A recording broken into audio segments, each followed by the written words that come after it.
Hey guys, so I noticed that a lot of gamers playing Battlefield 3, they seem to be only concerned about padding their KD ratio and pawning noobs.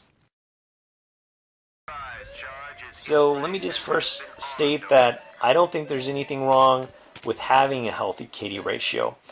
But you need to understand, Battlefield 3 is not about having a nice KD ratio. It's about helping your team achieve objectives and winning, scoring a win. Sometimes you need to help your team by giving them ammo or med kits. Sometimes you'll need to arm an MCOM. Oftentimes when you arm that MCOM, you're going to die. It won't happen every time, but it happens. Sometimes you need to help your team by making sure that the other team doesn't break your progress on the map. Now, an important part to winning is making the right sacrifice at the right time. Now, I'm not saying that you should run towards the other side of the map blindly to get mowed down by the other team time after time.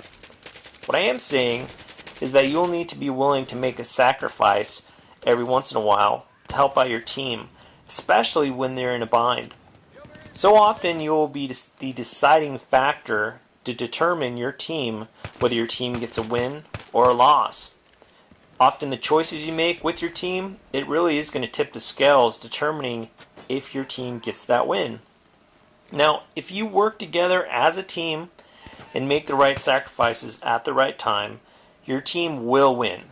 Maybe not every time, but I promise you that you will win far more often working with your team than you ever would be camping in a bush. Definitely like to get your guys' thoughts on Battlefield 3 and working with your team and your experience so far with this game, with this beta. As always, guys, thank you so much for watching, and I'll talk to you later.